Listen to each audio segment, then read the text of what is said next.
The chandeliers of the plaza glittered like 1,000 diamonds, reflecting the countdown clock projected on the marble wall. Olivia Hart stood near the champagne tower, wrapped in a black satin Dior dress that hugged her slender frame. Around her, Manhattan's elite clinked crystal glasses, shouting the final seconds of the year. She smiled faintly, scanning the crowd for Adrian Cole, the man she believed was her future. He was the CEO of Coalbridge Capital, a man whose name opened doors. They had spent 2 years building each other's dreams, or so she thought. Tonight, he was supposed to announce their engagement right after the fireworks. Olivia's heart fluttered when she saw the platinum Tiffany blue box he had promised to give her after midnight. But when she reached the top-floor sky suite, something felt off. The hallway was silent, except for the muffled sound of laughter and the faint clink of glass. She pushed the door slightly open. Inside, under the golden light of the suite, stood Adrian, her Adrian, kissing another woman with a passion that froze her blood. The woman's red hair gleamed under the chandelier. It took Olivia 2 seconds to recognize that hair. Kayla Brooks. Her best friend since college. The room spun. The Tiffany blue box still sat unopened on the table, next to Adrian's Mont Blanc pen and a half-empty bottle of Dom Perignon. Kayla's hand rested over his chest, her laugh soft, familiar, cruel. Olivia stepped back, the heel of her shoe catching the carpet. Her champagne glass slipped from her hand, shattering. The sound was drowned by the fireworks bursting over Central Park. Adrian turned, eyes wide, not in guilt, but annoyance. Kayla froze, color draining from her face. Olivia's lips trembled, but no words came. Every memory, the late-night talks, the promises, the trust, collapsed like the champagne tower outside. She ran, down the corridor, through the crowd counting down to midnight. 10-9 echoed in her ears like gunshots. By the time "Happy New Year" erupted across the ballroom, Olivia stood alone under the grand chandelier, mascara streaking down her cheeks. The clock struck 12. She opened her phone, fingers shaking, ready to delete every photo, every text. But before she could, her screen lit up with a notification, a live news clip showing the fireworks above the plaza. For a split second, the camera panned across a window of the Sky Suite. And there, clear as day, the world saw Adrian Cole, the powerful CEO, kissing a red-haired woman in his arms. Somewhere in the crowd, someone whispered, "Isn't that the CEO of Coalbridge?" Olivia's heart stopped. The city would know. The truth was no longer hers to hide, and she realized, at that exact moment, this betrayal would not destroy her, it would expose them both. The morning light hit the tall glass windows of Olivia's apartment like a cruel spotlight. Her phone wouldn't stop vibrating. Notifications flooded the screen. Breaking. CEO Adrian Cole caught in scandal at the Plaza Hotel. The video clip from the live broadcast had gone viral overnight. Hashtags were everywhere. Number Plaza scandal, number CEO infidelity, number red hair affair. Olivia sat on the edge of her bed, still in the black Dior dress from the night before, mascara smudged under her eyes. The city outside moved as usual. Yellow cabs, honking horns, people rushing to work. But her world had stopped. The video played on her phone again. The camera caught the moment Adrian leaned in, Kayla's red hair gleaming under the chandelier, the same Tiffany box sitting unopened on the table. Every major network had replayed it on loop. Olivia's name wasn't mentioned, not yet. But she could see it coming. The internet always found its target. She opened her email. Dozens of unread messages blinked back, reporters, gossip blogs, even her old college classmates asking if it was true. But one subject line made her stomach twist. Urgent. Coalbridge contract review. She clicked. It was from the company's HR department, written cold and formal. Due to reputational concerns, your consulting contract with Coalbridge Capital will be temporarily suspended pending further review. Her breath caught. Reputational concerns. She hadn't done anything wrong, but the scandal had her name all over it.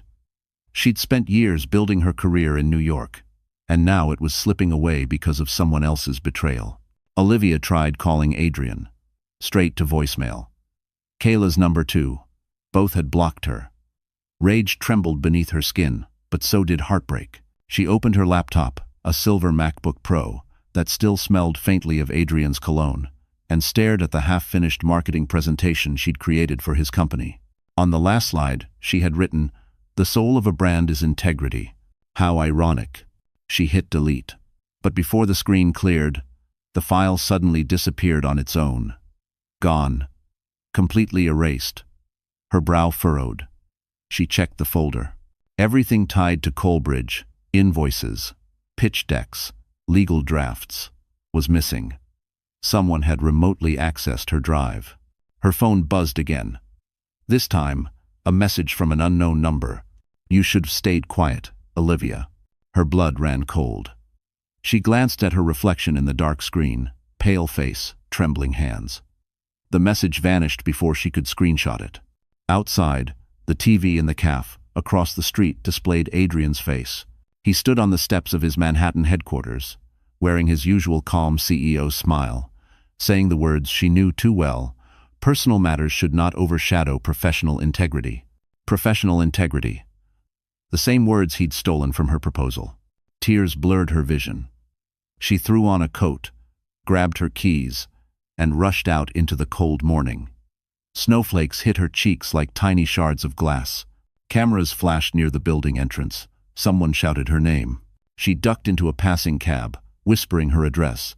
As the cab turned down Park Avenue, Olivia clutched her phone to her chest. She wasn't ready to be the victim in someone else's story. Not again. Back home, she powered up her laptop, determined to find out who deleted her files. Then, a soft ding. Another email arrived. No sender, no subject. Only one attachment. A PDF titled M.A. Timeline Confidential. She hesitated, then opened it. It was the internal timeline for the Coalbridge merger, with Adrian's signature. The last edit timestamp? December 31, 11:58 p.m. 2 minutes before midnight.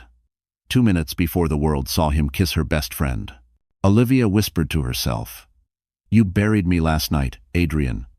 But you forgot I know how to dig." Olivia didn't sleep that night. The only light in her apartment came from her laptop screen, reflecting off the city's skyline through the frosted window. Snow kept falling outside, but her thoughts burned like wildfire. That mysterious file, M&A Timeline, Confidential, sat open on her desktop, each line a piece of a puzzle she didn't understand yet.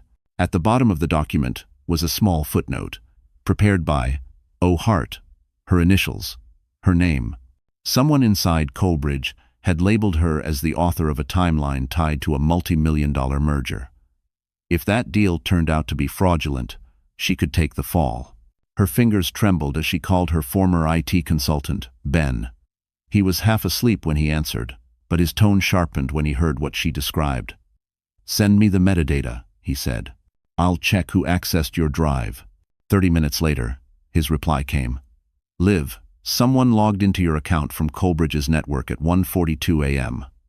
The user ID belongs to Kayla Brooks." Olivia froze. Kayla had used her credentials. Her so-called best friend didn't just steal her boyfriend. She'd broken into her system. Anger surged through her veins, cutting through the exhaustion. She scrolled through the email history. Kayla had sent herself drafts, campaign files, even private messages between Olivia and Adrian. Everything she had built, every idea she'd pitched, was in their hands now. On impulse, she searched the company's press portal. A draft press release sat in preview mode. Coalbridge Capital announces strategic merger with Swiss Equities. She scanned the quotes. Adrian's name appeared, glowing in bold.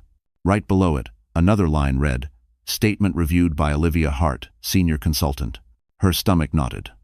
She'd never reviewed this document. Someone had planted her name there to legitimize the deal. If this merger collapsed under investigation, she'd be the scapegoat. Thunder cracked outside. The skyline flashed. Olivia grabbed her coat, laptop, and stormed into the cold night. She needed answers. The Coalbridge headquarters towered over Park Avenue, its glass fade glowing blue against the storm. Security stopped her at the lobby. "You can't go up, ma'am. The CEO isn't taking visitors." "I'm not here for him," she snapped. "I'm here for my name." The guard hesitated. She turned and left before he could respond.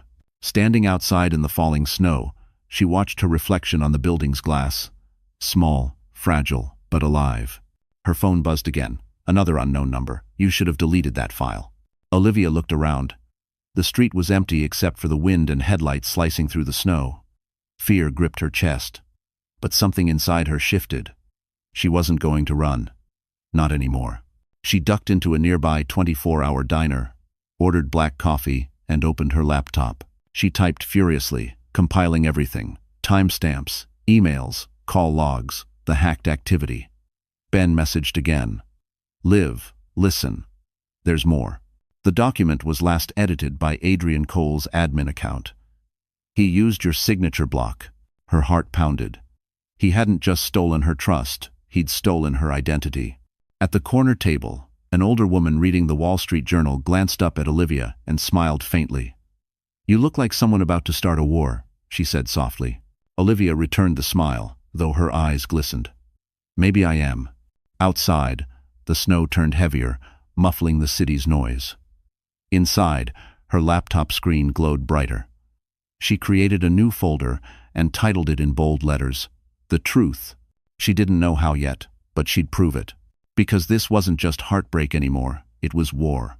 Snow swallowed the city for 3 straight days. Manhattan looked like a black and white photograph, beautiful but lifeless. Olivia barely left her apartment. She lived on black coffee and leftover pasta, her MacBook glowing like a small moon in the dark.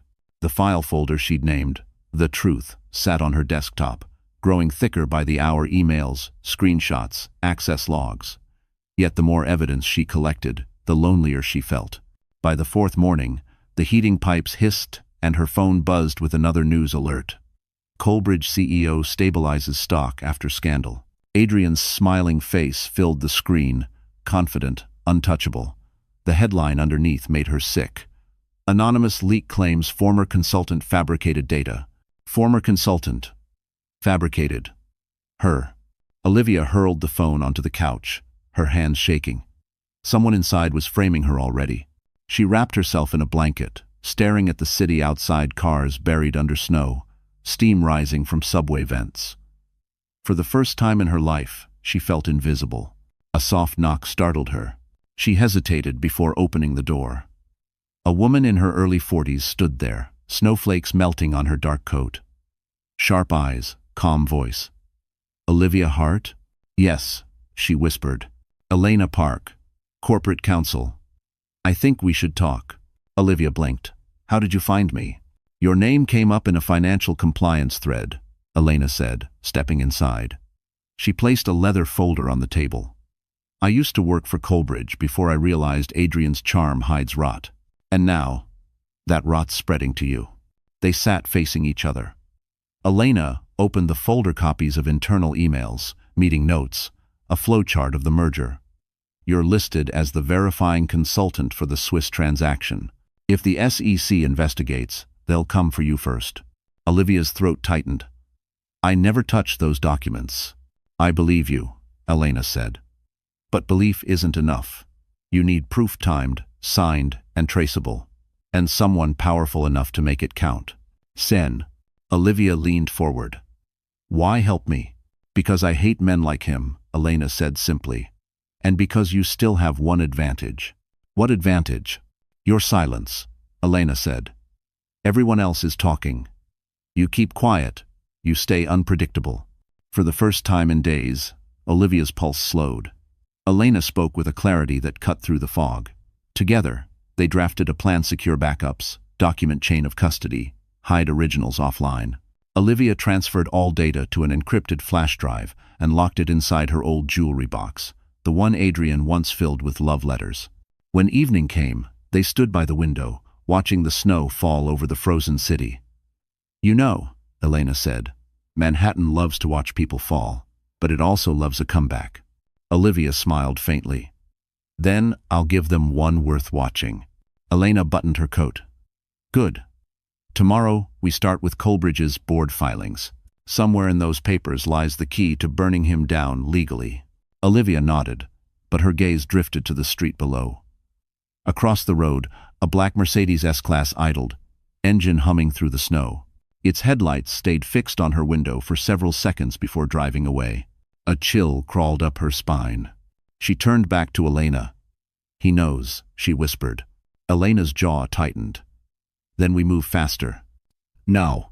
And as the snowstorm raged outside, Olivia realized she wasn't hiding anymore. She was preparing for battle. By Monday morning, Manhattan had thawed, but Olivia's determination had turned to ice. She and Elena met at a corner cafe near Bryant Park, the kind with fogged windows and soft jazz humming beneath the chatter of suits. Olivia brought her laptop, Elena brought clarity. Between them sat 2 cappuccinos and a mountain of risk. "Start with what only you would know," Elena said. Something Kayla couldn't fake. Olivia scrolled through old files, her pulse quickening. There it was, the original press kit Kayla had sent her for feedback 2 weeks before New Year's Eve. Olivia opened the final version posted online after the scandal. At first glance, they looked identical. But she zoomed in. The devil, as Elena said, was always in the details. "The embargo date," Olivia whispered. "She changed it." Elena leaned closer. "Explain." "Sing." "In PR, embargo means the time media can release the news," Olivia said. "In my draft, it was January 3rd. In hers, it's December 31st before market closure. That's illegal. It manipulates investor timing." Elena's lips curved slightly. "You just found your first thread." Olivia's hands trembled as she compared line after line. Another inconsistency. The banker listed as lead financial advisor wasn't the same one Colbridge had actually used. And the quote attributed to Adrian, "Integrity drives our success," wasn't in her draft at all. She looked up. Someone fabricated this version to fast-track the merger. Or to sell before it tanked, Elena added grimly. They printed both copies, marking differences in red. "We'll need more proof," Elena said. "Emails, timestamps, witness accounts. And you can't rely on digital backups, they'll erase traces." Olivia nodded, writing everything down in a leather notebook. "I'll start with the photographer," she murmured. "What photographer?" "The one from the Plaza Gala.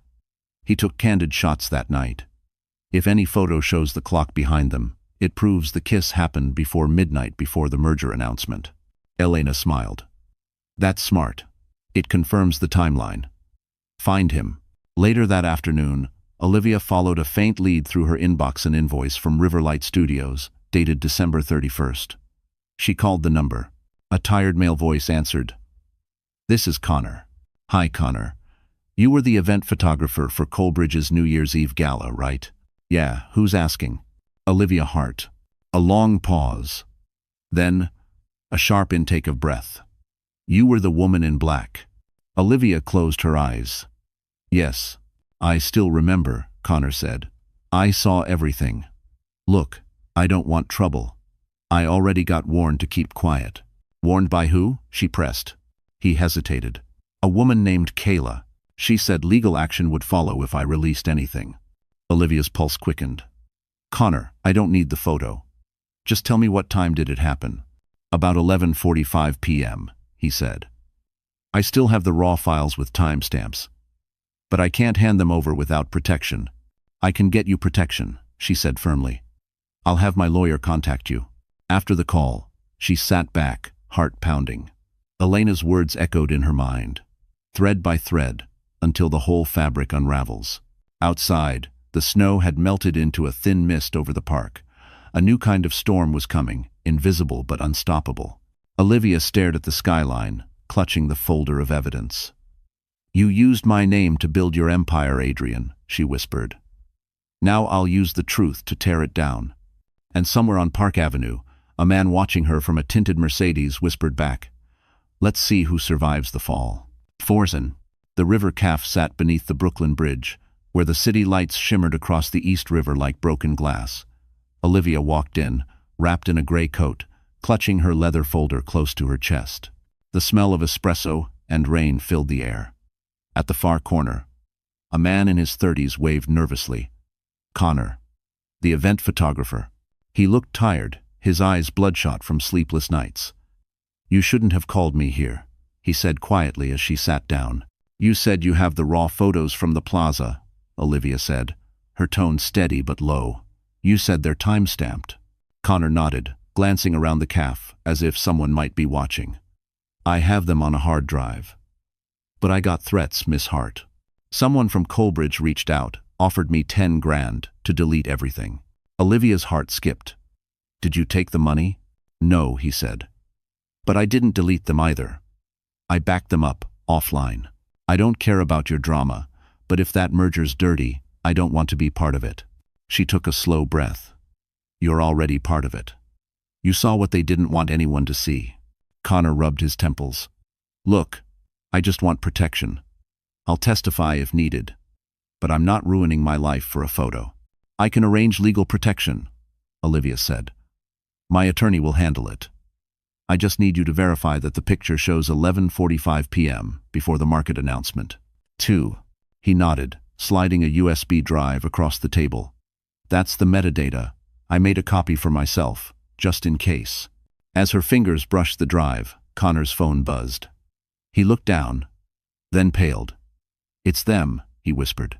The screen flashed an unknown number. He ignored it, shoving the phone into his jacket. They know I'm here. Olivia's throat tightened. Connor, listen to me. Don't go home. I'll call my lawyer right now. Before she could dial, the caf door swung open.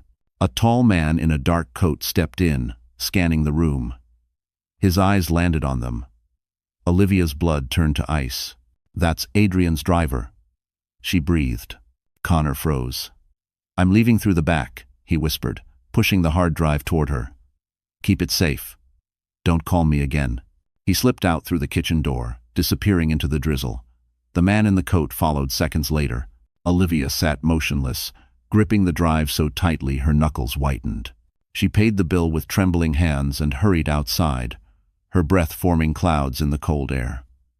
Across the river, Manhattan glittered, beautiful, deceptive, heartless. She called Elena.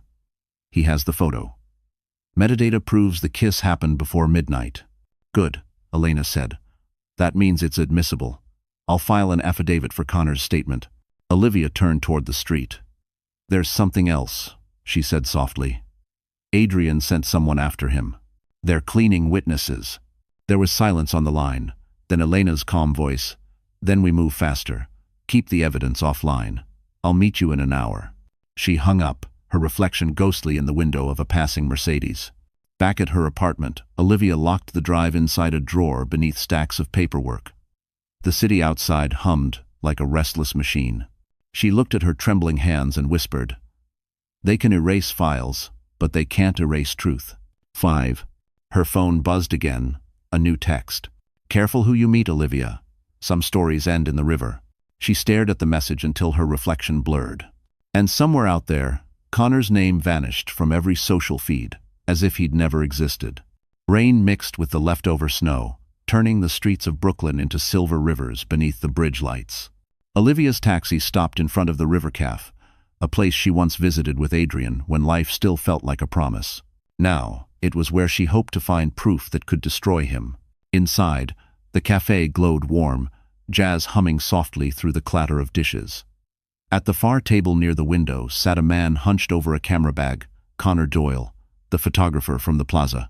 He looked older than his 30-something years, a weary soul trying to disappear. Mr. Doyle? Olivia asked. He looked up quickly, eyes flicking toward the door. You shouldn't have found me. People are asking questions. Bye. I'm one of them, she said, sitting down. You took the photos at the plaza. I need to see the original shots. He hesitated, glancing outside where rain painted streaks across the glass. You're the woman in black, he murmured. I remember the look on your face when you ran out. You didn't deserve that. Olivia swallowed hard. Then help me prove it, please. Connor sighed, pulling a small USB from his pocket. This has the unedited files. I kept them offline. Someone from Coalbridge offered me money to delete them. When I refused, I started getting calls, no number, no voice, just breathing. Olivia's stomach tightened. You're saying they're threatening you? He nodded. And not just me. My sister works in Midtown. She got a visit yesterday from a man in a gray suit, asking if she liked her job. Her blood ran cold. Adrian was covering his tracks faster than she expected. Connor, if you give me this drive, I'll make sure you're protected, she said firmly. My lawyer will contact federal investigators. You'll be a witness, not a target. He hesitated, torn between fear and conscience. If I hand this over, it can't come back to me. It won't, she promised. He slid the drive across the table. The calf's light glinted off its metal surface like a loaded weapon. There's metadata proving the photo was taken at 11:45 p.m. before midnight. If that merger was filed after, someone forged timestamps. That's securities fraud. Olivia's heart pounded. That's exactly what I needed. But before she could pocket the drive, Connor's phone buzzed. The color drained from his face. It's them again. He silenced the call, eyes darting toward the window. Outside, a black Mercedes idled by the curb. Olivia followed his gaze and froze. The license plate, she'd seen it before. Adrian's car. Connor, she whispered, leave through the kitchen. He nodded, grabbed his bag, and slipped out the back door. Olivia waited 30 seconds, then paid her bill and exited through the front, keeping her hood low. The Mercedes' tinted window rolled down just enough for her to see a man in a dark coat watching her. Adrian's driver. She turned the corner, heart hammering. When she reached the subway entrance, she looked back. The car was gone. Back home, Olivia locked the door and set the USB on her desk beside a half-empty mug of cold coffee. She connected it to her MacBook, holding her breath as folders loaded. There they were, dozens of images.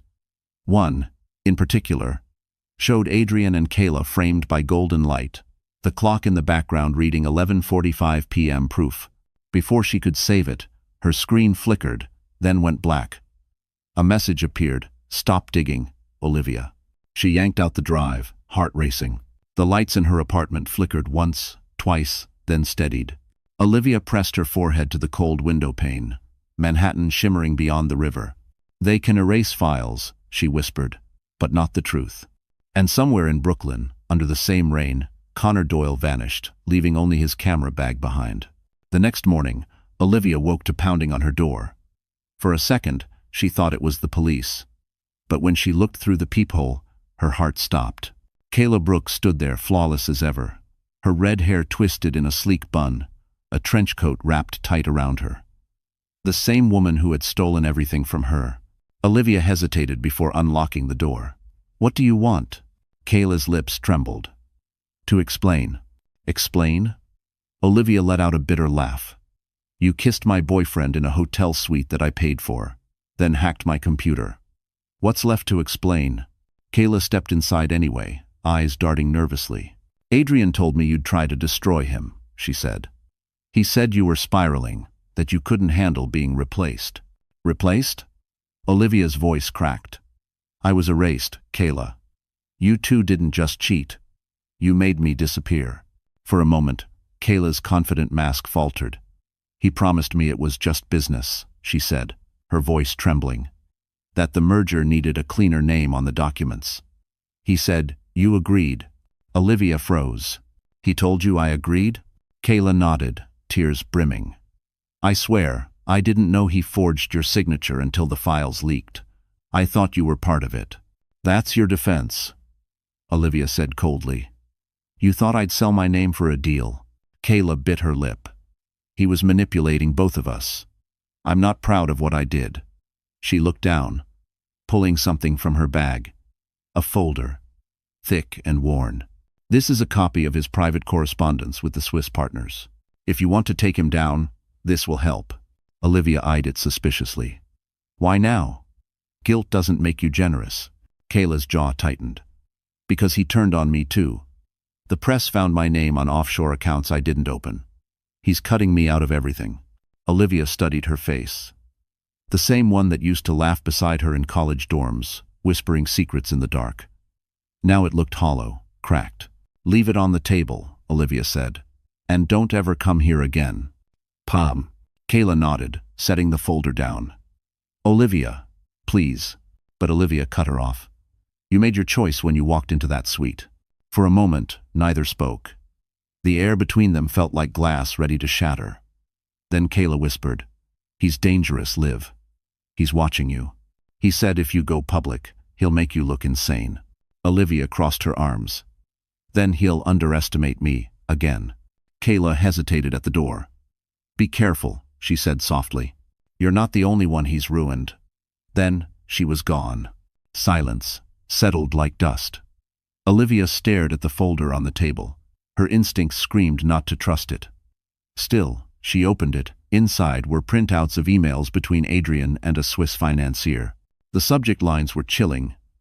Transfer confirmation. Account alias. O Hart Zurich. She felt the floor tilt beneath her. They had created a fake account under her name to funnel money overseas. Her phone buzzed. Unknown number again. Nice try meeting with my people. You're in over your head. Her chest tightened. She looked toward the window. Across the street, a black SUV idled. Olivia whispered to herself, "Not this time." She snapped photos of every document, saved them on an encrypted drive, and slipped the folder into her bag. As she turned off the lights, the city outside glowed cold and cruel. And from the street below, behind the tinted window of that SUV, Adrian Cole smiled, watching her every move. By the time the sun set behind the Manhattan skyline, Olivia hadn't moved from her desk. The folder Kayla left sat open, its papers spread across her laptop like a crime scene. Each document confirmed what she already suspected. Adrian had forged her identity to create a fake Swiss account. But something else caught her eye. A hidden thread of email exchanges marked BCC. Someone else inside Colbridge had been copied on every message. The name stunned her, E. Jameson. Adrian's senior security officer. She typed his name into LinkedIn, scrolling until she found his profile. A brief description read, Information Security and Risk Control, Colbridge Capital. There was an office address listed on Fifth Avenue, only a few blocks away. Without thinking twice, she threw on her coat and headed out into the cold. The evening streets glimmered under the amber glow of streetlights. She moved fast, her breath fogging in the icy air. If Jameson was helping Adrian cover the fraud, she needed to know. But if he wasn't, maybe he could be her way inside. The elevator chimed at the 12th floor of a small office building. Olivia stepped out into a quiet corridor lined with glass doors. A man in his late 20s stood beside a printer, tall, lean, wearing a navy sweater over a white shirt. He looked up, startled. "Mr. Jameson?" she asked. He blinked. "You're Olivia Hart." Her stomach flipped. "You know me?" He nodded slowly, lowering his voice. "You shouldn't be here. He's tracking your phone." Olivia froze. "Who told you that?" He gestured her inside, locking the office door behind them. "Adrian's been paranoid since the leak. He had me set up remote access to your devices 2 weeks ago. I didn't know what he planned. When I realized he used your credentials for the Swiss account, I backed up the logs." Her pulse raced. "You have proof?" He nodded toward his desk. "Everything's on a secure drive. If you want it, you'll have to trust me." "Why would you help me?" she asked, suspicious. "Because I was supposed to delete Connor Doyle's security footage," he said quietly. "But I couldn't." "He didn't just disappear, Olivia. He was taken." Her throat tightened. "Taken?" Jameson's voice dropped. "2 men came to his apartment the night he met you. Building cameras caught them dragging him into a van registered to a shell company linked to Colbridge's logistics branch. I still have the backup footage." She covered her mouth, shaking. "My God." Jameson handed her a small encrypted USB drive. "Take it. But once you plug it in, it'll alert Adrian's system. He'll know someone copied the data." Olivia gripped the drive like it was the last piece of oxygen in the room. "Then I'll use it when I'm ready to expose him." Jameson nodded. "Be careful, Ms. Hart. You're playing a dangerous game." "I didn't start the game," she said, standing. He did. When she left the building, the city's wind hit her like a slap. She clutched the USB in her coat pocket, the weight of it anchoring her resolve. Somewhere behind her, a shadow moved across the street, someone following. She turned, but saw nothing except the glimmer of wet pavement. Back home, she stared at her reflection in the dark window. Fear flickered there, but so did fire. She wasn't the woman who ran from a gala anymore. And as she whispered to her reflection, "If he wants a war, he's got one." The lights in the opposite building blinked twice. Adrian's silent way of saying, "I'm watching you." Rain drummed against Olivia's windows like a warning. She sat at her desk, staring at the small encrypted USB drive Jameson had given her the night before. Its metallic surface reflected the city lights like a blade. She knew the moment she opened it, Adrian would know. but silence had already cost her too much. She plugged it in. The screen flickered, loading a folder titled Colebridge, SEC, Logs. Inside were hundreds of files, surveillance reports, email backups, metadata trails.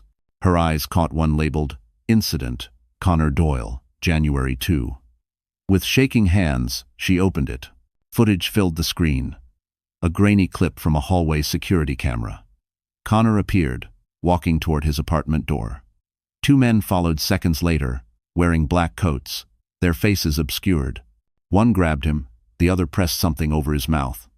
Within seconds, he went limp. The timestamp read 11:58 p.m. Then the video cut to static. Olivia covered her mouth, bile rising in her throat. This wasn't just corruption anymore. It was criminal. Her phone buzzed violently across the desk. The caller ID was blocked. Against her better judgment, she answered. A calm, male voice filled the line. I warned you not to dig, Olivia. Her heart stuttered. Adrian, you think you understand what you're doing? His tone was steady, chilling. You're playing with fire you can't control. You'll burn everything, including yourself. I'm already burned, she whispered. But I'm not the one hiding behind lies. He laughed softly. You really think anyone will believe you? You're a disgraced ex-consultant with a personal vendetta. I own the narrative. I own the evidence. She swallowed. Not all of it. There was a pause. The air in her apartment seemed to vanish. You met Jameson, didn't you? Her blood ran cold. How? You think I don't know every person you've spoken to? Adrian said. He'll regret helping you. Leave him out of this. Too late, Adrian replied, voice dripping with contempt. You wanted a war. Don't cry when you lose. The line went dead. Olivia's breath came in sharp bursts. She dialed Elena immediately. He knows about Jameson, she said. Then we move now, Elena replied. You still have the drive? Yes. Bring it to my office tonight. I'll contact the Federal Securities Division myself. Olivia grabbed her coat, slipped the USB into an inside pocket, and rushed into the rain. The city was alive with sirens, steam, and secrets. Every shadow looked like a threat. She kept glancing over her shoulder, convinced someone was following her. When she reached the crosswalk near Park Avenue, a black SUV sped past, splashing icy water onto her legs. She froze as it stopped at the red light. Through the tinted window, she saw the faint silhouette of a man holding a phone. Adrian's driver. The light turned green, and the SUV vanished into traffic. Olivia exhaled shakily, forcing herself to keep walking. She reached Elena's building 20 minutes later, drenched, pulse racing. Inside, the office was dimly lit. Close the blinds, Elena said, locking the door behind them. Olivia handed her the drive. Elena inserted it into her computer, scanning the files. My God, she murmured. This isn't just insider trading. This is organized laundering. Offshore accounts, false disclosures, political donors. Olivia leaned against the wall, shaking. We can prove it? Elena nodded slowly. We can bury him. For the first time in weeks, Olivia felt the faint stir of hope. But before she could breathe, the power went out. Every light, every monitor. The office plunged into darkness. A low hum filled the silence. Then a single notification pinged on Elena's laptop screen, glowing faintly. Too late, Olivia. And at that moment, she realized Adrian wasn't trying to hide the truth anymore. He was daring her to survive it. New York shimmered in the icy glow of January's last weekend. Posters for the Colebridge Rebirth Gala fluttered across Park Avenue, an event meant to restore public confidence. It was Adrian's attempt to clean his image, hosted at the Ritz-Carlton, just 3 blocks from where Olivia once believed in him. The irony was perfect. Elena sat across from her in the car outside the hotel, the city lights reflecting on both their faces. You don't have to go in, Elena said. We can deliver the evidence tomorrow, quietly. Olivia shook her head. He humiliated me in front of everyone that night. He weaponized silence. I'll end this in front of them too. Elena's eyes softened. You're sure? Completely, Olivia said, sliding out of the car. Inside, the ballroom glowed gold, dripping with arrogance and champagne.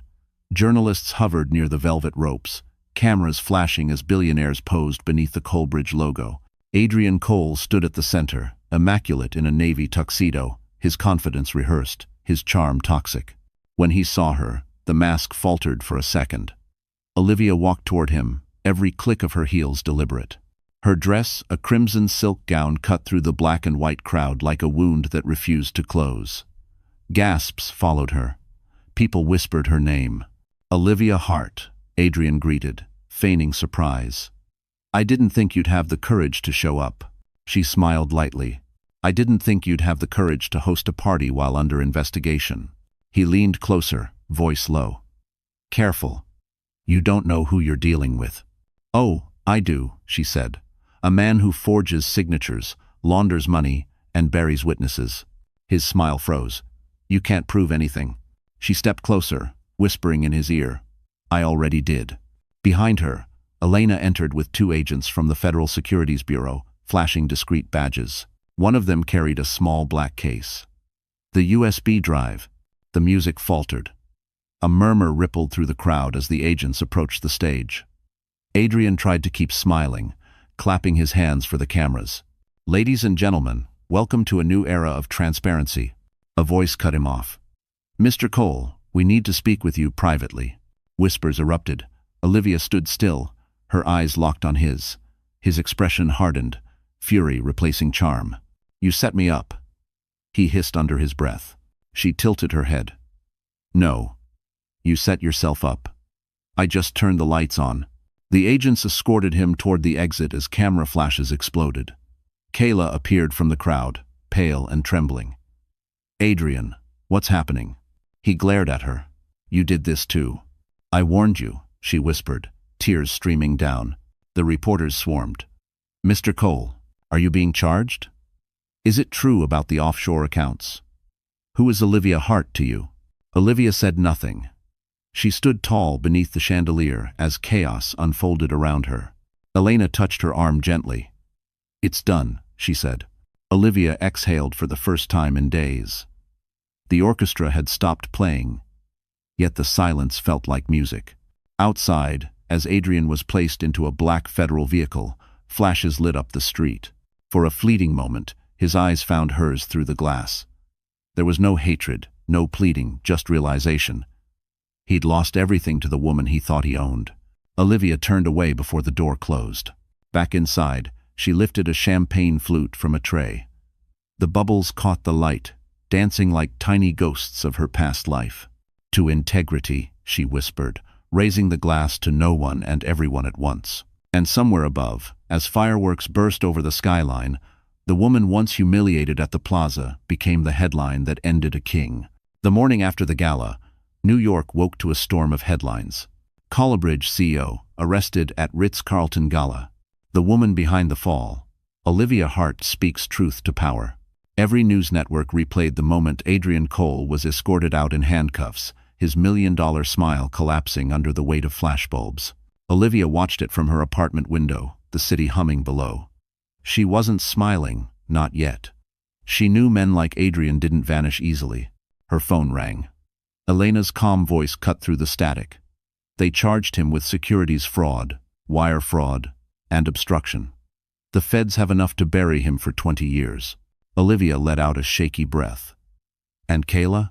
She's being questioned. She turned over her emails. Tried to save herself. Of course she did. Kayla had always known how to survive storms she helped create. Olivia turned back to the TV. A journalist spoke over footage of agents seizing Coleridge's servers. Sources say federal investigators recovered internal communication logs linking the CEO to a series of offshore accounts. A whistleblower within the company is said to have provided critical evidence. That whistleblower was Jameson. He'd gone silent since the blackout at Elena's office. Olivia hadn't heard from him in 2 days. She sent him one final message that morning. "It's over. You did the right thing." No reply. By noon, the world began to turn its attention toward her. Her inbox flooded again, requests for interviews, talk show appearances, podcast deals. She deleted them all. The fame didn't matter. She hadn't done this for glory. She'd done it to breathe again. But peace still wouldn't come. Around 3 p.m., a knock rattled her door. She froze, her pulse spiking. Carefully, she opened it a few inches. A courier stood outside, holding a black envelope. "Delivery for Miss Hart," he said. She hesitated before taking it. Inside was a single photograph, a still from surveillance footage. Adrian, sitting in a holding cell, staring straight into the camera. On the back, in messy handwriting, "You didn't win, you just moved first." Her hands shook. It wasn't signed, but she didn't need to guess. Adrian had friends, people who benefited from his empire, people who weren't in handcuffs. Yet, she called Elena immediately. "I got a message. Someone's still protecting him."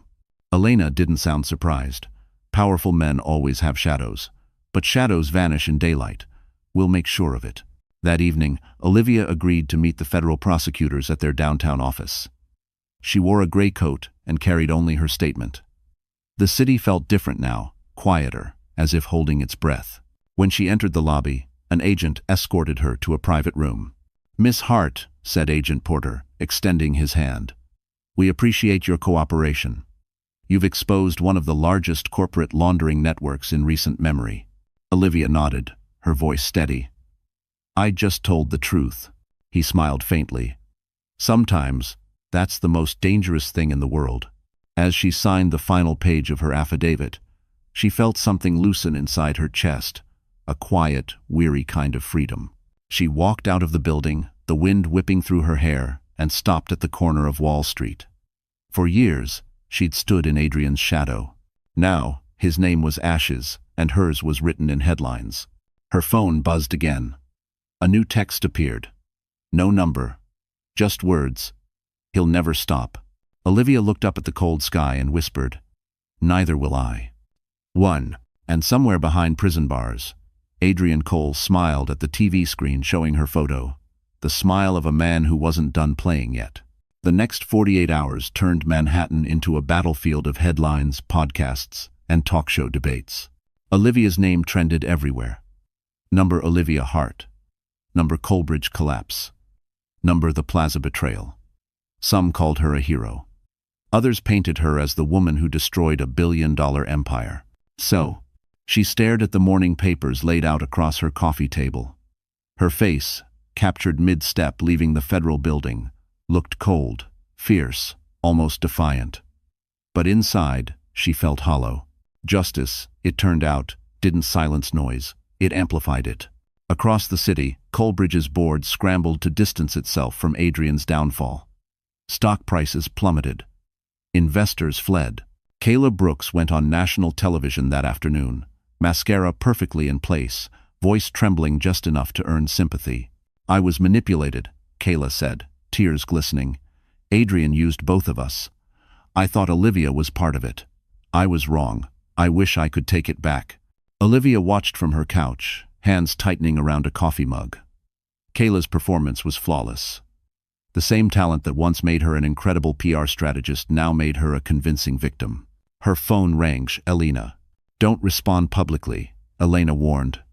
"Kayla's playing the redemption card. The moment you clap back, you look petty. Stay silent and let the evidence speak." "I'm tired of silence," Olivia said quietly. "That's what let Adrian win for so long." "I know," Elena said. "But this isn't about noise anymore. It's about survival." Olivia sighed, setting the mug down. "Fine, I'll keep quiet. But if she lies again, I won't." 7. That evening, she met Elena at a small bistro on Fifth Avenue, the same place she once brainstormed campaigns with Adrian. Now, it felt like sacred ground reclaimed. The waitress recognized Olivia and whispered, "You're brave," before leaving them alone. Elena spread out a stack of folders on the table. "Federal agents uncovered something new," she said. "Adrian's network goes deeper. Politicians, investors, offshore charities. It's systemic." Olivia frowned, meaning he wasn't working alone. "Exactly. And someone with that much reach won't let you walk away unscathed. They'll come for you next, not with threats, but with whispers." Elena slid a manila envelope toward her. Inside were screenshots of online posts, anonymous forums filled with coordinated hate. Olivia fabricated evidence. Jealous ex ruins innocent CEO. She wanted fame. Olivia's stomach churned. They're already doing it. Yes, Elena said. Which means you're winning. So. Later that night, Olivia returned home to find her mailbox overflowing letters from strangers. Some thanked her for standing up. Others were venomous, calling her names she hadn't heard since high school. She stacked them neatly, one pile for courage, one for hate. Both, she decided, would feed her resolve. She turned on the TV. The evening news showed footage of Adrian being led into court for arraignment, his lawyers shouting no comment, as reporters yelled questions. He looked thinner, angrier. For a moment, she almost felt pity. Almost. Then the reporter's voice sharpened. Sources confirm Adrian Cole's defense will claim evidence tampering by Olivia Hart. Her breath caught. What? The camera zoomed in on his attorney, smirking confidently. My client was framed, he said. Certain individuals fabricated documents for personal revenge. Elena's call came seconds later. He's going to flip the narrative, Olivia. He's betting on your silence again. 2. Olivia walked to her window, staring out at the lights of Manhattan. Then maybe it's time I start speaking. She grabbed her laptop, opened a blank document, and began to type. Not a rebuttal. Not a tweet. A manifesto. Her truth in her words. And as the city roared below, she swore this would be the last time anyone else told her story for her. The following morning, Manhattan woke under gray skies and bitter wind, but Olivia Hart felt strangely calm. She hadn't slept. She'd spent the night writing. Not a press release, not a defense, a confession of truth, her truth. Every lie Adrian built, every manipulation Kayla performed, every scar she earned, she wrote it all. By dawn, she'd titled it simply, The Price of Integrity. She uploaded the document to her website and attached every piece of verified evidence, timestamps, bank statements, federal filings. No gossip, no venom, just facts and the raw voice of a woman who refused to disappear. Then, with one click, she hit publish. Within an hour, the internet ignited. Thousands of comments flooded in, some in awe, some in rage, many in tears. This isn't revenge, this is courage. She didn't ruin him, he ruined himself. News anchors debated her motives. PR experts analyzed every sentence. But unlike before, Olivia didn't hide. She dressed in a soft gray coat, brewed a cup of coffee, and watched the storm from her window. When Elena called, her tone was half disbelief, half admiration. You just did what entire law firms are afraid to do. You told the world the truth without asking permission. I was never going to win by their rules, Olivia said. So I wrote my own. By noon, The Price of Integrity had over 2 million views. Hashtags shifted from number Colbridge collapse to number Olivia Hart speaks. The narrative had changed. She was no longer the woman scorned. She was the woman who wouldn't break. But victories in Manhattan never come without a cost. Around 3 p.m., a message appeared in her inbox. No name. No subject line. Just a single file attached. Connor. D. MP4. Her heart froze. She clicked it. The video began with static, then a flicker of light. Connor Doyle sat in what looked like a dark warehouse, tied to a chair. His face was bruised, his voice trembled. Olivia, if you get this, I'm sorry. I didn't mean to drag you into this. The image cut out. Her hands shook. No, no, no. Another message appeared seconds later. You made this public. Now it's our turn. She called Elena instantly. They have him. They sent me a video. Elena's tone hardened. Listen carefully. Don't engage. Forward everything to the bureau. You've got to stay somewhere safe. Safe? Olivia laughed bitterly. There's no such thing when you threaten men like Adrian. Elena hesitated. I know someone who can help. He's former law enforcement. Trust him. He'll meet you tonight. When Olivia hung up, she sat in silence for a long time. The city outside roared with traffic, indifferent to the storm unraveling in her chest. She packed a small bag, laptop, hard drives, the USB Jameson gave her, and a single photograph of her parents. Then, as she was about to leave, her doorbell rang. One long buzz, then silence. She froze. Slowly, she approached the door and looked through the peephole. A man stood there in a dark coat, face half hidden by a cap. His voice was calm. Too calm. "Miss Hart, Elena sent me." Her instinct screamed no. But something in his tone was steady, grounding. She unlocked the door. He handed her a card. "Ethan Reyes, private security consultant. Pack your things," he said. "You're not safe here tonight." "Biza." Olivia hesitated, still clutching the hard drive. "Do you work for her?" "No," he said quietly. "I work for the truth."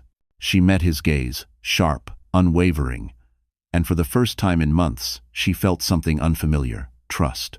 And as the elevator doors closed behind them, neither saw the red laser dot glide briefly across her apartment window, then vanish. The car sped through Manhattan's midnight streets, headlights slicing the rain like knives. Olivia sat in the backseat beside Ethan Reyes, the quiet ex-detective Elena had sent. His jaw was sharp, his eyes focused on the road, scanning every mirror. The tension in the air was thick enough to touch.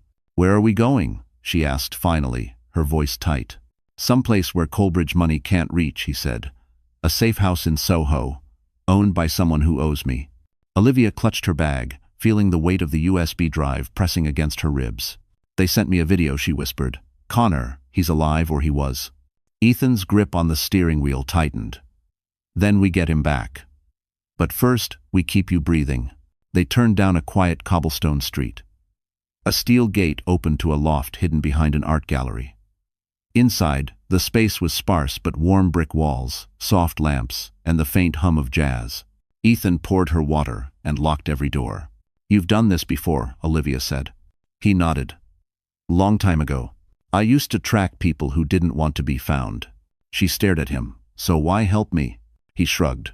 "Because truth needs armor, and you've been walking into bullets without one." For the first time in days, Olivia almost smiled, but it didn't last. Her phone buzzed again. Unknown number. A text appeared. "Your story bought you fame. Now it'll cost you someone." Attached was a photo. Elena, standing outside her office, unaware of the camera. Olivia's stomach dropped.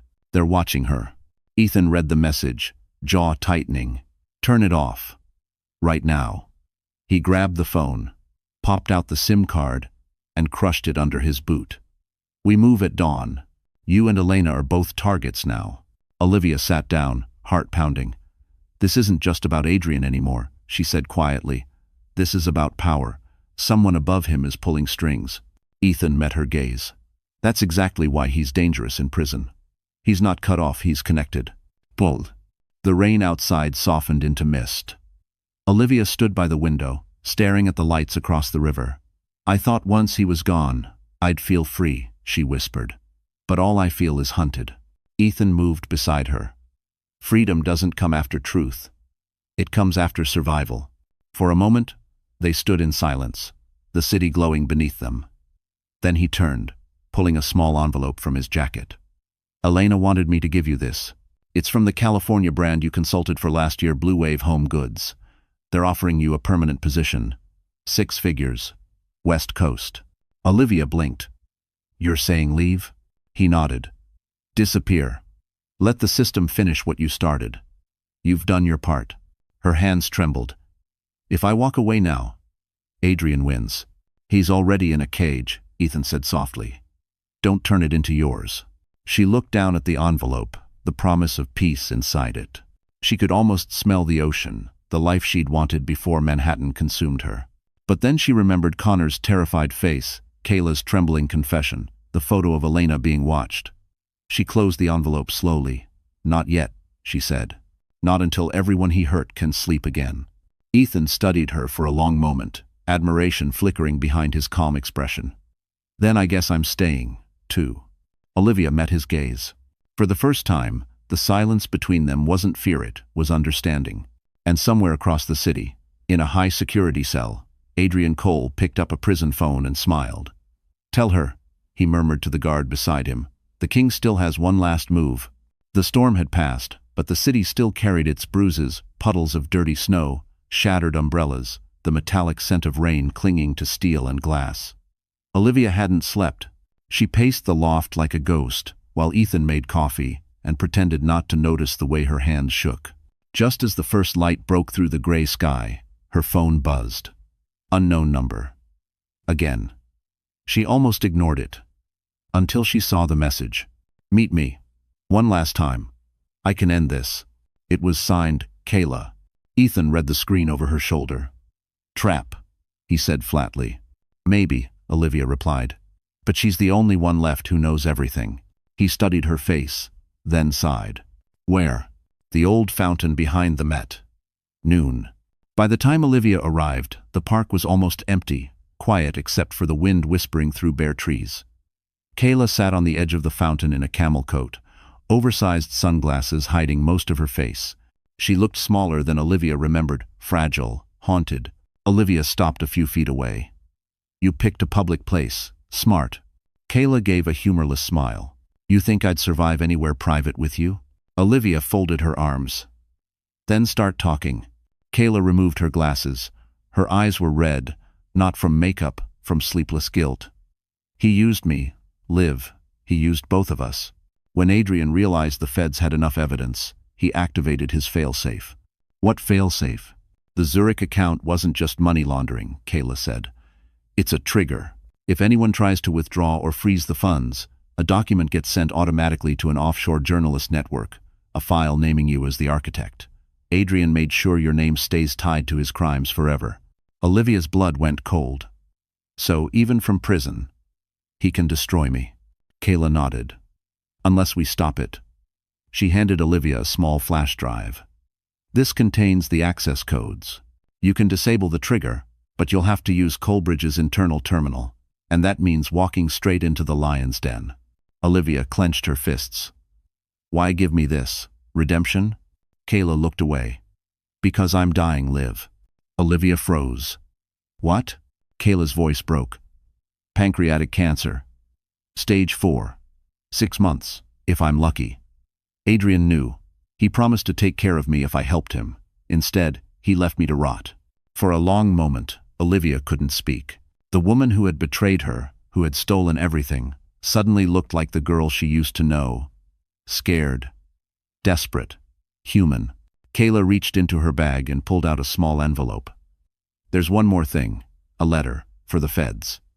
It names every contact Adrian used. When I'm gone, they'll need this. Olivia took the envelope, her throat tightening. You could have given this weeks ago. I wanted to see your face first, Kayla said softly. To say I'm sorry. Not for falling in love with him, but for not believing in you when it mattered. Tears stung Olivia's eyes. Kayla smiled weakly. You always were the brave one. They sat in silence for a moment, snow beginning to fall again, soft and soundless. Then Kayla stood, pulling her coat tighter. Do something good with what's left of this story. As she walked away, Olivia called out, Kayla, if I stop this, what happens to you? Kayla turned, the wind catching her hair. Don't worry about me. I've already been punished. An hour later, Ethan found Olivia still standing by the fountain, clutching the flash drive and letter like relics. What did she say? He asked. Olivia's voice was low, steady. She gave me the key to end it. Ethan frowned. And the cost? She looked toward the gray horizon. Forgiveness. 2. And miles away, in a hospital room under an alias, Kayla Brooks whispered a single word before closing her eyes. Freedom. The snow had turned to sleet by the time Olivia returned to the Soho loft. The flash drive Kayla had given her felt heavy in her pocket, heavier than truth itself. Ethan was waiting by the window, watching the rain blur Manhattan's skyline into streaks of light. She showed up? He asked without turning around. Olivia nodded, peeling off her wet coat. She's dying. But before she does, she gave me something that could finish this. She placed the flash drive on the table like a live grenade. Ethan's eyes darkened. You sure it's not a trap? She didn't have a reason to lie, Olivia said quietly. The codes inside connect to Coleridge's Zurich server. It's Adrian's kill switch. If I use it, I can disable the trigger that ties my name to his crimes. And if you're wrong, then the whole system detonates, she said. And I go down with him. Trait?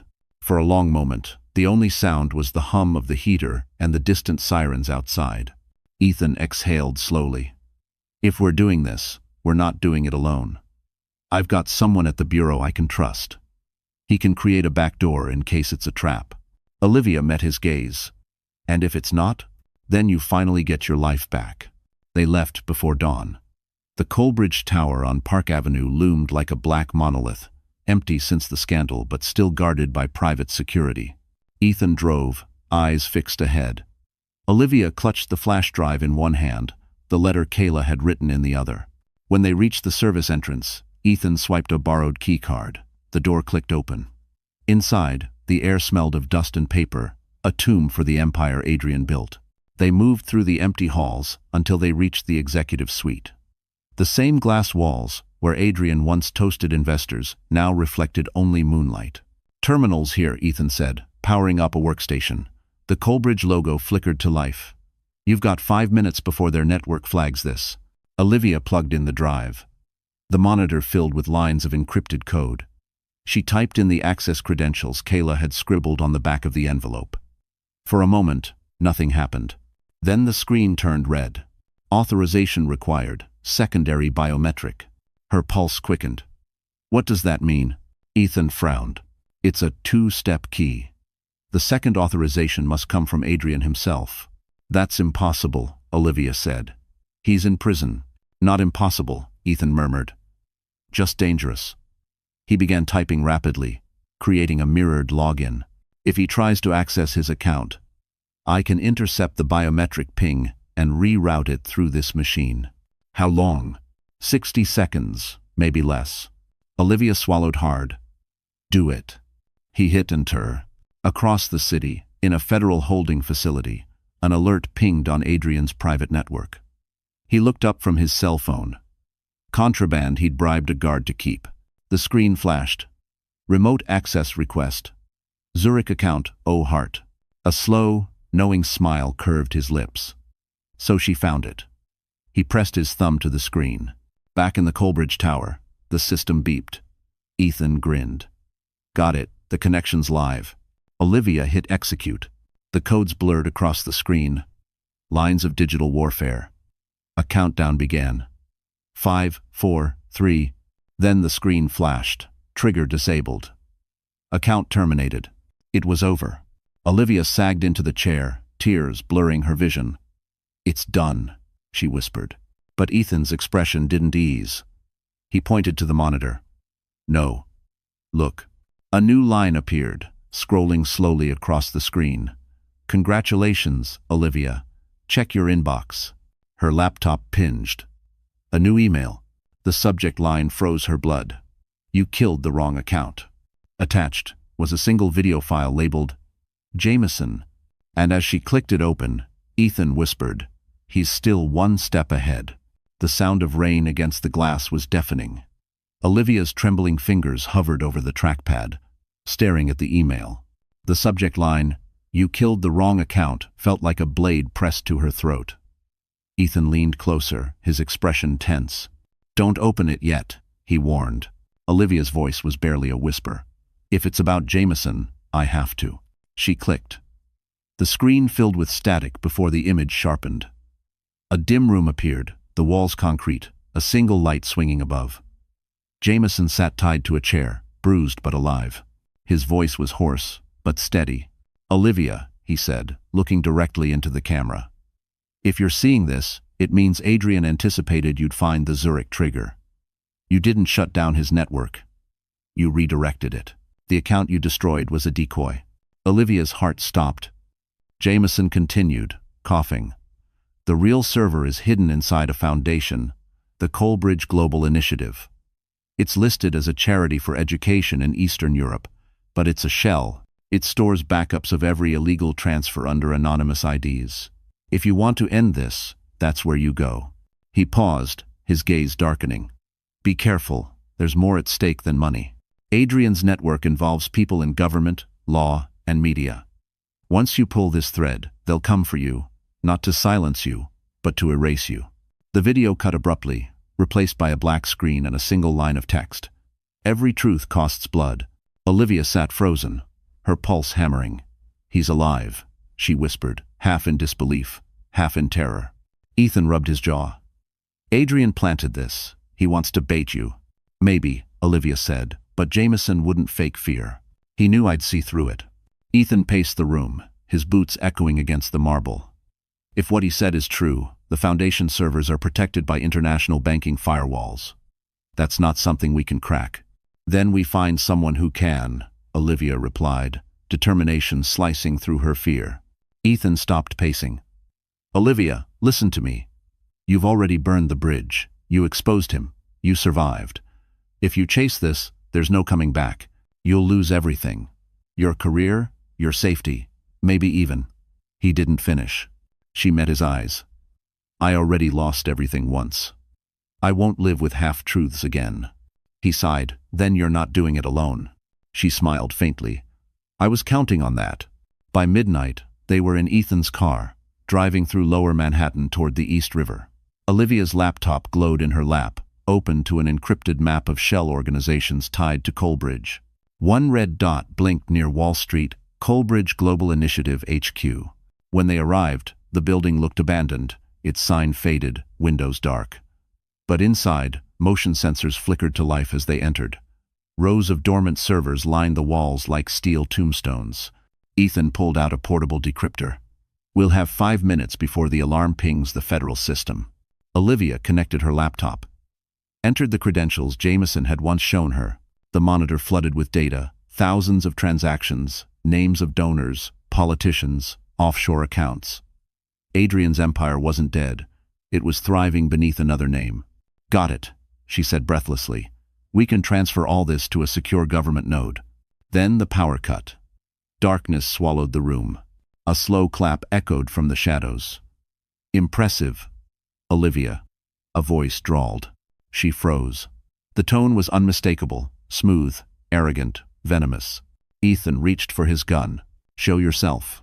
A flashlight beam sliced through the dark, illuminating a familiar smirk. Adrian Cole. Alive, free. No prison holds a king for long, he said calmly.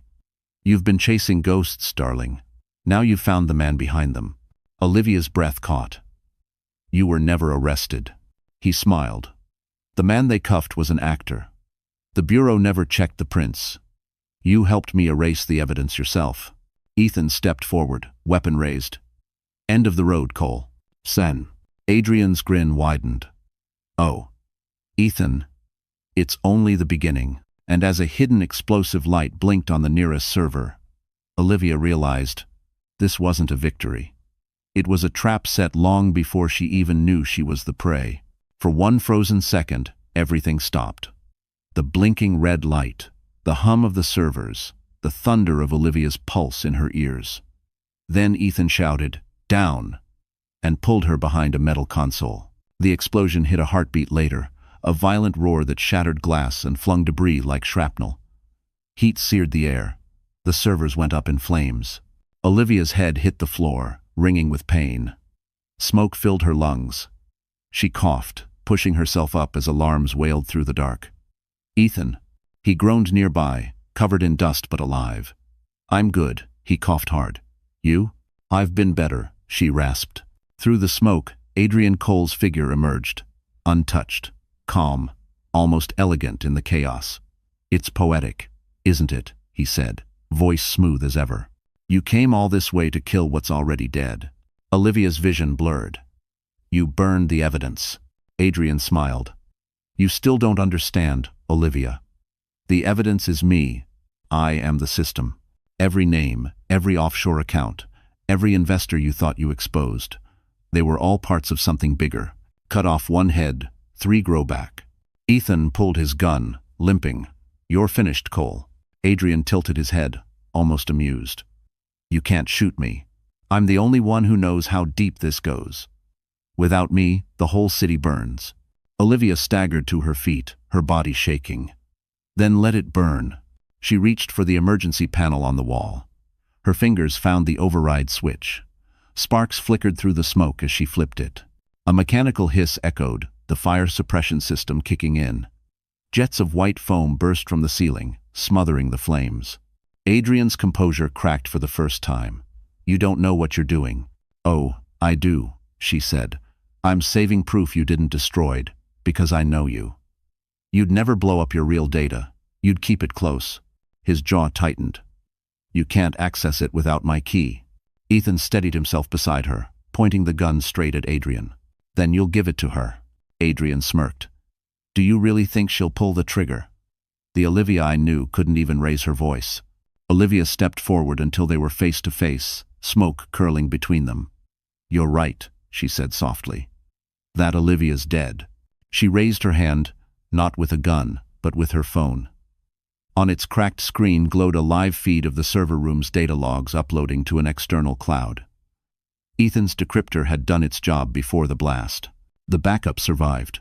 Adrian's eyes widened. Oh yes, she said.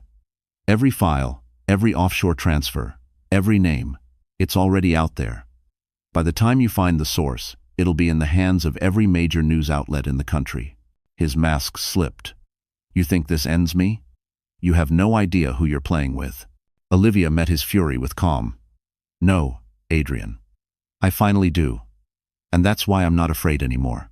He lunged toward her, rage blinding him, but Ethan was faster. A single gunshot shattered the noise. Adrian froze, disbelief flickering across his face before he collapsed. The echo hung heavy in the air. Ethan's hands trembled slightly. It's over. Olivia knelt beside Adrian's body, eyes glistening. No, she whispered. It's just the truth catching up. Outside, the wail of sirens grew louder. Federal agents swarmed the building as Olivia and Ethan stepped into the cold night, faces smeared with ash. Reporters' voices carried over the chaos. Coalbridge kingpin dead. Massive data leak exposes global corruption network. Olivia looked up at the sky, the city lights flickering through the mist like new stars. I told him the truth would burn, she said softly. I just never knew it would burn this bright.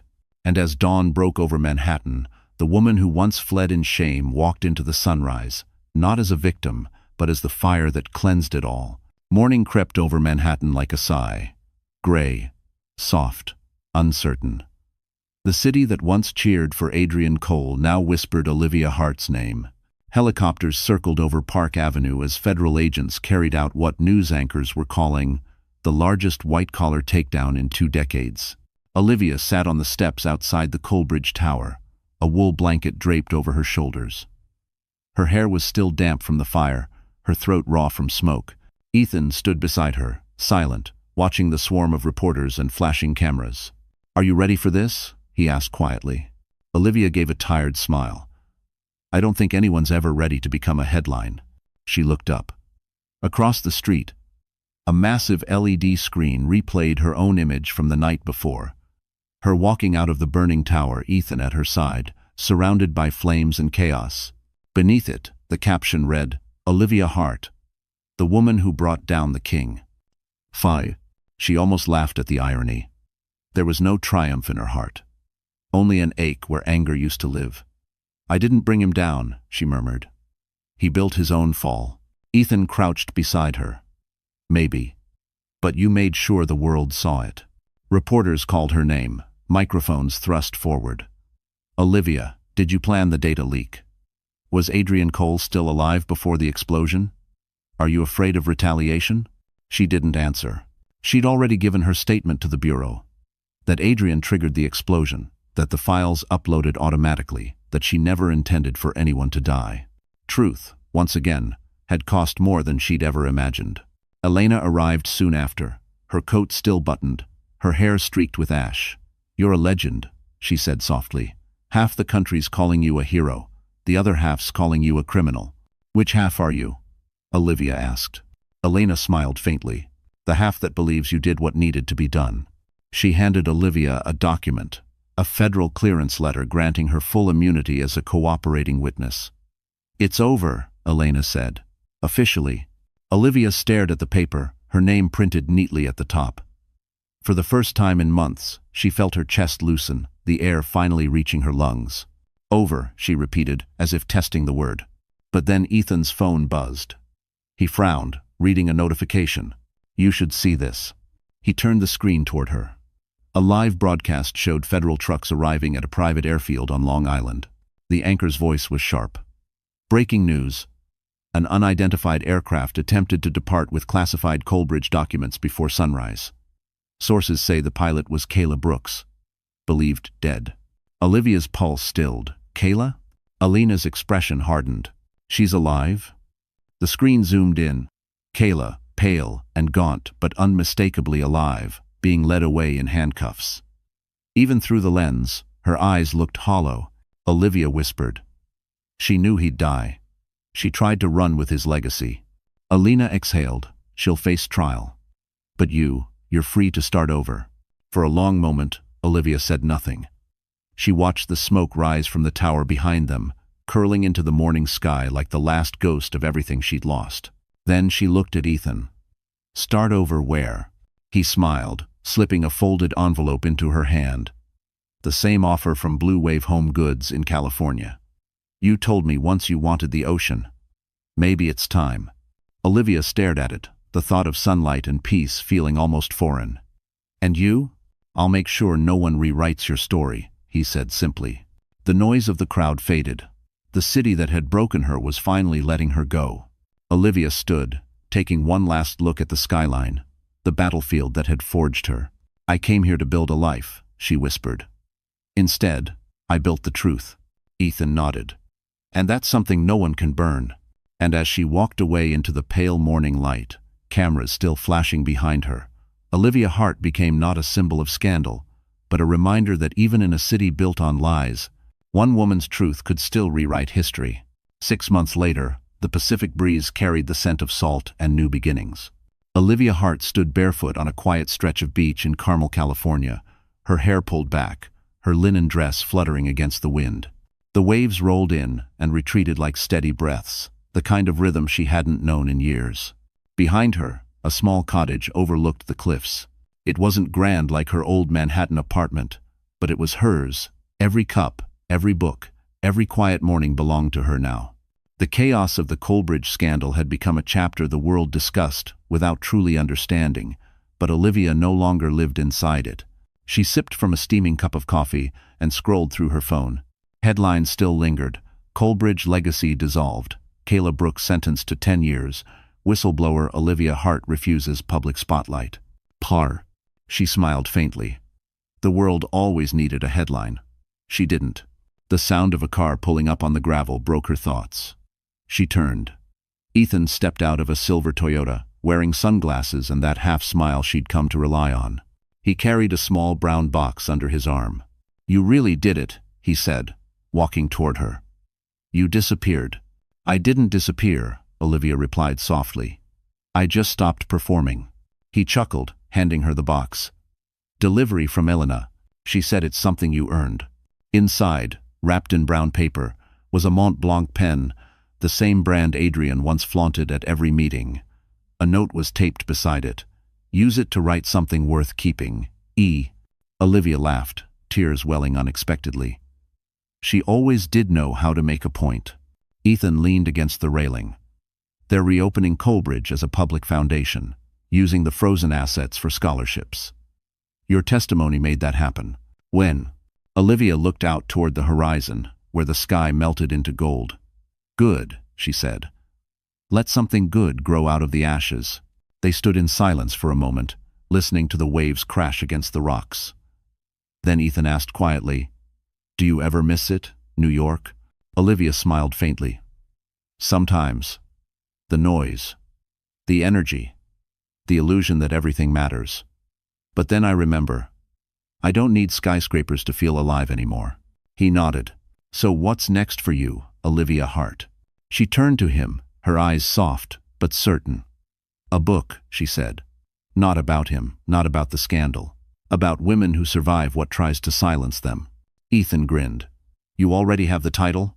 She looked back toward the sea. The Sun After Manhattan. He smiled, fitting. Olivia set her coffee cup down and stepped closer to the edge of the cliff. You know, she said quietly, the night he betrayed me, I thought my life ended at the plaza. But maybe that was just where it began. Ethan's gaze lingered on her. You rebuilt yourself, Liv. Piece by piece. She nodded. No. I didn't rebuild the old me. I buried her, and I built someone better. A gust of wind swept through, carrying her hair across her face. She closed her eyes and breathed it in: salt, sunlight, freedom. Her phone buzzed one last time, an email notification. She glanced at the screen. It was from a literary publisher in Los Angeles. "We read your essay. We'd like to offer you a book deal." Olivia laughed, the sound light and pure, unburdened. Ethan raised an eyebrow. "Good news?" "The best," she said. "The story's just beginning." He smiled. "Then let's toast to that." They clinked coffee cups instead of champagne glasses. The ocean glimmered beneath them, endless and forgiving. As the sun dipped low, casting the water in gold, Olivia whispered to herself, not in anger or regret, but in peace. Every truth costs blood, but it also buys freedom. And when the last light of day kissed the Pacific, Olivia Hart finally understood. Revenge had ended in Manhattan, but redemption began here. So, that's how the story ends. But if you're still here right now, listening, maybe something in Olivia's journey touched your heart. Maybe it reminded you of your own battles, the times you were betrayed, or the moments you had to rebuild from nothing. What Olivia learned, and what I hope you feel too, is that pain doesn't define us. How we rise from it does. Like the Stoic philosopher Marcus Aurelius once said, "The obstacle is the way." Every heartbreak, every loss, every injustice can become the path to strength if we refuse to let bitterness win. You see, forgiveness isn't weakness, it's freedom. And sometimes, healing doesn't mean forgetting the fire. It means realizing you survived it, and you're still standing. So tonight, take a breath. Whatever storm you're facing, remember Olivia's story, and remember that the sun always comes after Manhattan. If this story made you feel something, even just a little, hit the like button, share it with someone who needs hope, and don't forget to subscribe. Because here, we don't just tell stories, we help you remember your power. You're still here for a reason, my friend. And that reason is beautiful.